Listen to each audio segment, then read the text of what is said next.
We've been sold an idea of how public speaking or presenting is meant to be, heavily reliant on technical, almost like a copy and paste approach. And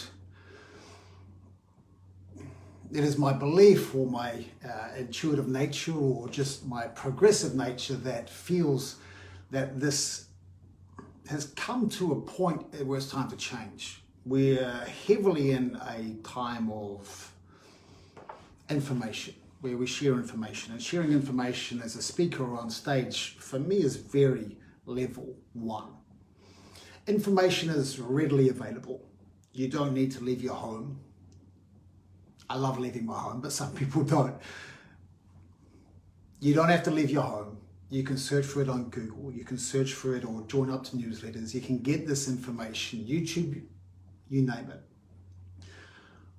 But why do people leave the safety of their homes, get in public transport or into cars? Or if you're a CEO, why do people listen to you? Why do they want to experience you in person, live? We're moving from the age of information into the age of connection. People are craving connection, especially after the last couple of years. We want to be moved, we want to feel, we want to be understood, we want to be seen and heard. And when we are in an audience, we want to feel safe. And an audience cannot feel safe until the speaker has connected with them and is present. And a speaker cannot connect with an audience until they are connected with themselves. So when we move past level one, which is sharing information, and I know at the beginning stages of speaking, often we get caught up in there. I just need to get this right. What am I saying? What are my points? But we can skip a large chunk. Effectively, when I'm teaching live, what people really realize is that I'm speeding people up to the process of past that saturated level of mediocrity, where we are just simply sharing information, up to a point where speaking becomes more of a feeling, a spiritual experience, us evolving, discovering ourselves on stage in front of our audience, deeply connected, doing or having that invisible dance. You can hear my Kiwi accent popping up here. My best intention as a speaker, and I had this revelation in the last couple of years, that after 28 years of being obsessed with this craft, that it was time to redefine what world-class presenting looked like. And if it wasn't me, who was it going to be? If I wasn't ready after 28 years, when was I going to be? I reached what I believe was a point of mastery about 4 years ago, and I realized that I reached that point of mastery because I woke up one morning and realized I knew nothing. What a pretty cool realization that was. We cannot connect with our audience when we are focused. When we are focused, also when we are not connected to ourselves. And we cannot be connected to ourselves unless we are authentic. It is finding that true, that pure state of authenticity.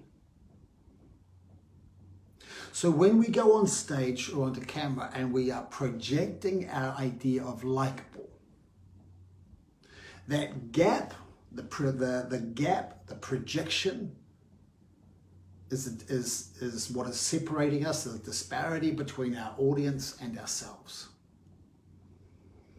I went and saw some poetry last week, and something really stood out for me, because I always talk about the trouble with speakers or presenters is that they are trying to be their fantasy of a speaker or a presenter. This is what my idea of what it's meant to look like or feel like.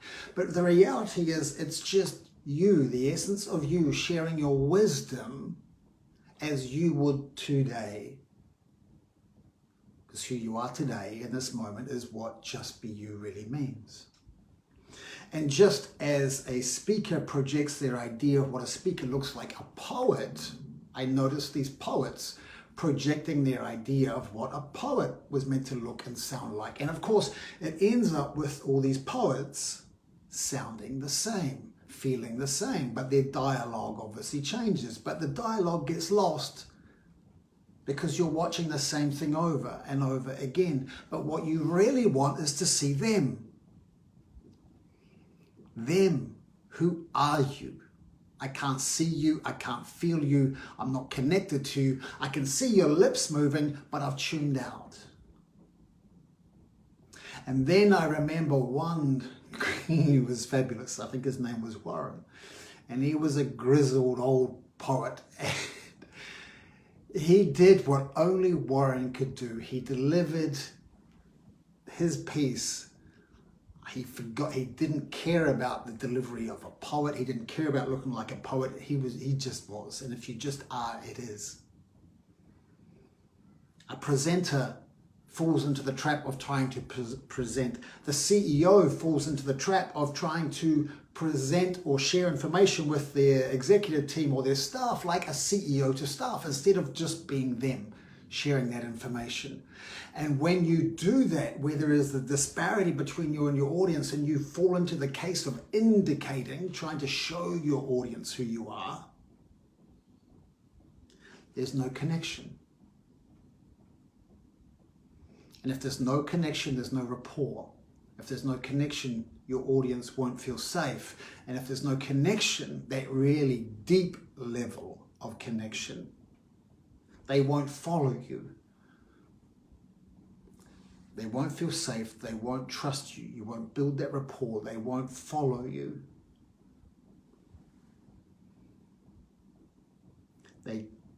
I think the most important part for me that I'm discovering is that when we are able to truly be authentic, but have a high level of craft, this is a craft.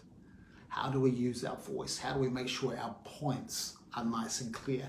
How do we use our voice to pull our audience forward and back and keep them engaged at that subconscious level? We don't even need to tell stories when we are truly authentic, because your audience are already connected to you and understand and feel you. They know who you are. And that's why they feel safe.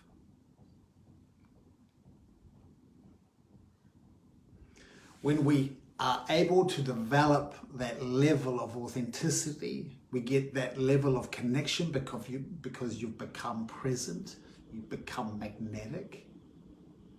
The audience feels safe, and we move past the age of just sharing information into the age of connection.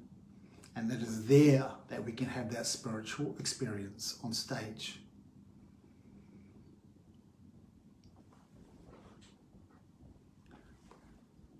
For those of you who are unaware, and many of you are aware, I've included, for the first time in my training, I've included equine assisted therapy. I've included horses on day one. I do this in Texas on June 25 and 26.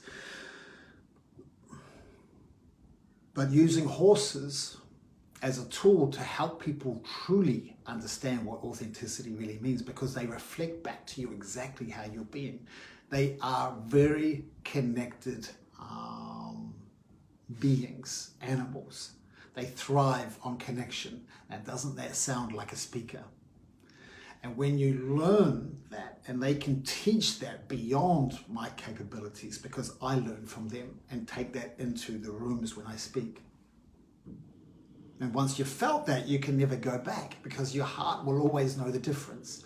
You will never be able to perform again.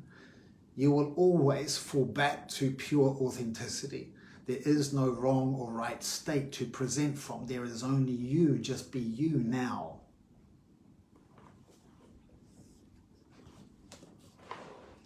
We're moving from the age of information. People can get that anywhere. What makes you special as a speaker?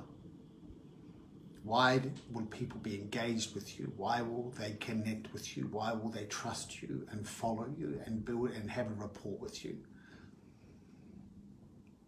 It's time to separate ourselves and move from that old way or definition of world-class into redefining what world-class looks like. It's more of a spiritual experience. It is our audience and ourselves, the speaker, being able to have that invisible dance. And that means the silence, the space in between the words, is as potent as the words themselves. And as I wrap this up, anyone who wants to know about the training in Texas, 25 and 26 of June this year, other than a comment below or get a hold of me. And I will be repeating this as well when I get back end of July. I will be doing this in the second half of the year also in Australia and no doubt UK. All right.